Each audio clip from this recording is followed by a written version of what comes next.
Did you get an update on maybe what was ailing him? Yeah, just, he's been bothered a little bit by a little twinge. And so just that precautionary, we said, look, see how it feels today. Because he said it felt a little sore when he started practice. We said, if it bothers you at all, let's just go in and, we'll wait for it tomorrow. So it was more precautionary than anything. How about Brad? How's he doing? Doing better. We just wanted to keep him off his feet, so he went inside and just ran, did some bike work and ran on the treadmill a little bit today. Do you So expect we'll him to see. play this weekend? We're hoping so, yeah.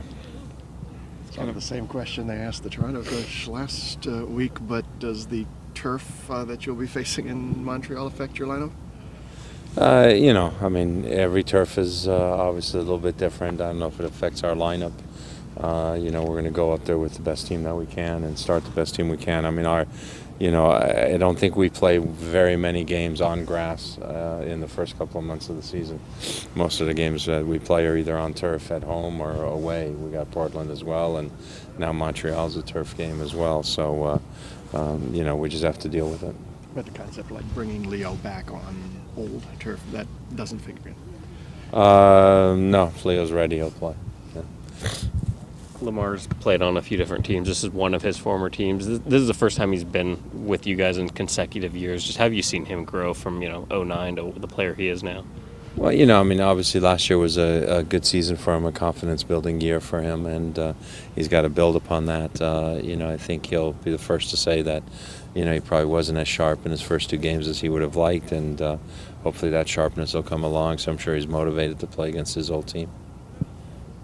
It's a crazy small sample size, but having 2 games against Montreal and 2 losses, is there anything that they provide, anything challenging that has kept you guys from having success against them? It's a crazy small sample size. You answered your own question, first part of that question. Sometimes it just happens that way, You flip a coin twice, sometimes it comes up heads twice. What can you do?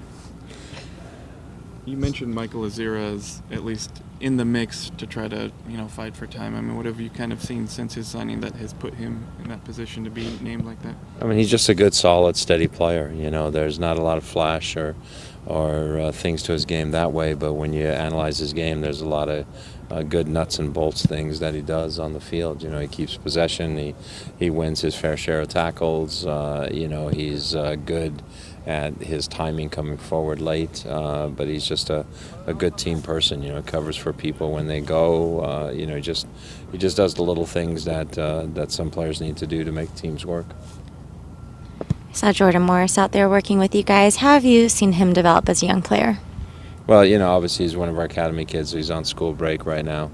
He can come back and train with us for a few days.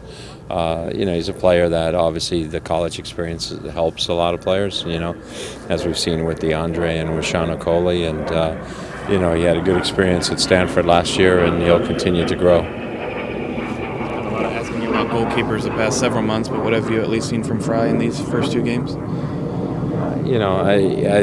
I think it was difficult for him on the 2 goals that Toronto scored, because of the shot opportunities were pretty clear-cut, open chances for Defoe. He came up with a big save after that where, he went to his right, made that save and tipped it over the bar. So I think his feet have been good. He's been solid in that way, and we just as a team want to continue to win games. So, so we have confidence in him. I think he's played well in the 2 games that he's played, but, Marcus is right there as well. What's the biggest takeaway for you from the first 2 games at home? I think we played better in game 2 from a standpoint of the soccer and knocking the ball around and, getting in behind their midfield line and creating chances. I think when you look at the game, you look back on it, there were some pretty good looks that we had. It's just a matter of our finishing, has to get better. We got to make sure we get behind the back 4 a little bit better. But I thought there was definitely an improvement in the soccer from week 1 to week 2.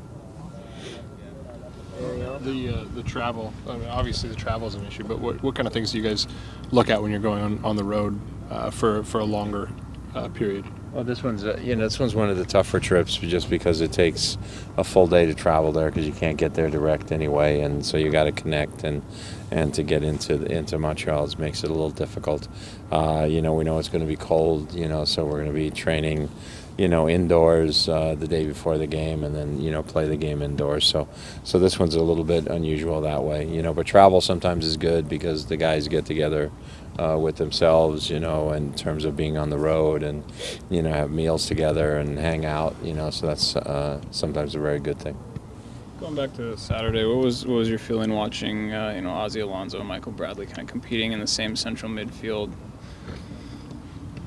I mean, I thought it was a good battle. I thought it was a good competition. I thought Michael Bradley did the things that his team needed him to do.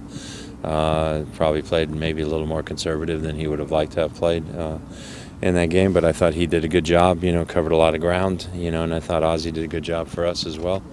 Obviously they're two good players.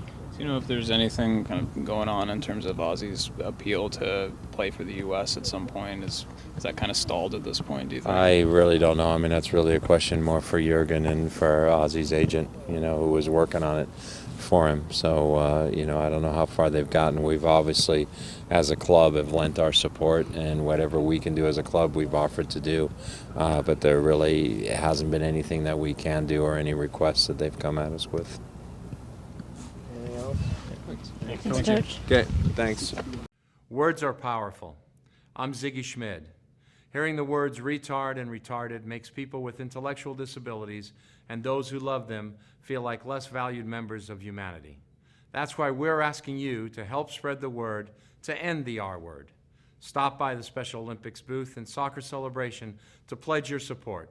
It's time to respect and value people with intellectual disabilities.